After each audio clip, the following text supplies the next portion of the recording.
Pusalor story, narrated by me, Kiet. Also, I would like to warn you that some parts of the story might be exaggerated by me, so don't take it too seriously, just chill, calm down. Alright, now let's start. There was once a man named Pusalor who lived about 1,000 years ago in South India, in a state called Tamil Nadu, in a village called the Rinjaror. Anyways, he was one of the 63 Tamil Salvite saints who were called Nayanars because they devoted their life to God. One day, a messenger came to his village. The messenger banged his drum and announced, "OMG, the king's making a new temple for our beloved god Shiva. OMG, you gotta help feed the workers making the temple." So every week, the people of the Rinjaror would set aside one handful of rice every day to help feed the workers. At first, Pusalor was happy that the king was making a new temple because it was so close to his village. But after finishing his work in the village, he walked home and got all sad because he couldn't build a temple for God since he was so freaking poor. But while he was walking, he also had an idea. Of course, he couldn't physically build a temple for God because he didn't have the money and resources to. So he thought, instead of physically building a temple, he'll instead create a spiritual temple for God with his love. So the temple would pretty much be in his heart. He began building the spiritual temple every day. Pusalor followed whatever the king did to build his temple, and he did the exact same thing for his own spiritual temple. When the king erected a pillar in his temple, Pusalor erected a pillar in his own spiritual temple.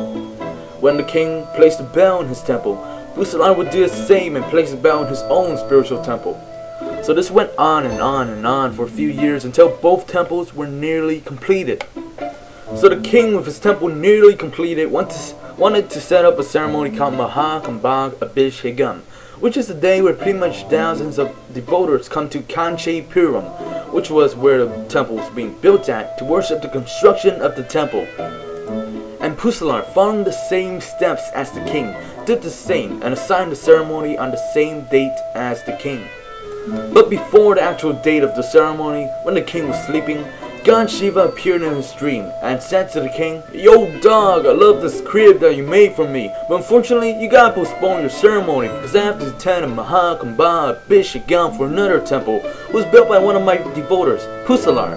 So I'ma just visit your ceremony some other day, When the king woke up, he was not happy that he had to postpone his opening ceremony, so he was going to find Pusalor and punish him for building a temple without his permission. The king asked all of his villagers if they knew where Pusalor was. Then an elder palace guard came forward and told him that Pusalor was an old priest who lived in the village of the Rinjaror. Immediately, the king ordered the old palace guard and a few of his personal guards to bring Pusalor to the palace. The next day, the guards reached Pusalor's hut. They knocked on the door, but no one answered. When they went inside the hut, they couldn't find Pusalor.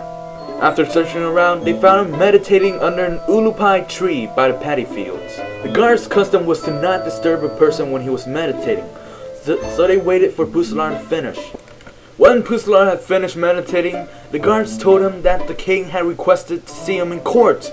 Pusalor was all confused and replied, "Okay, I'll visit him after I get some very important work done. I'll finish by next week. After I finish my work, then I will come to Puram to see him." The guards usually wouldn't accept such an answer, but since Pusalor was kind and spiritual in a way, a supernatural force prompted the guards to do what Pusalor had said. So the guards left Pusalor and made it back to the king to tell him what Pusalor had said. "Hey, we didn't bring Pusalor back first because he was like all spiritual and stuff, and he said he would come here when he was finished doing whatever he was doing, so yeah, we just left him." After the king heard this, he was mad. Why you do this to me? I'm your king, he's not." But after a few minutes of cooling down, he forgave his guards and decided to come visit Pusalor himself. So the king got his entourage made up of his queen and a bunch of ministers to visit Pusalor. When they got to the Rinjaror, they found Pusalor meditating under a tree.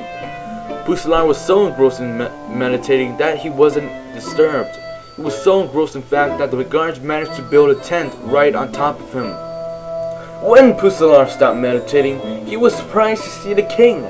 The king asked him, "Why are you building a temple in my kingdom?" Pusalor replied, Sorry, Your Highness, I am not building a temple. As you can see, I'm a poor man. I don't even own the hut I live in. I certainly don't have the money to build a temple as you are. But then the king exclaimed, No, you lied! You lied! That wasn't my dream! He told me to have a temple! From all the pressure, Pusalor finally told the king his secret. I'm sorry, Your Highness, I actually did build a temple. However, it is not in your kingdom or any other village. It is actually in my heart. I was building a spiritual temple in my heart.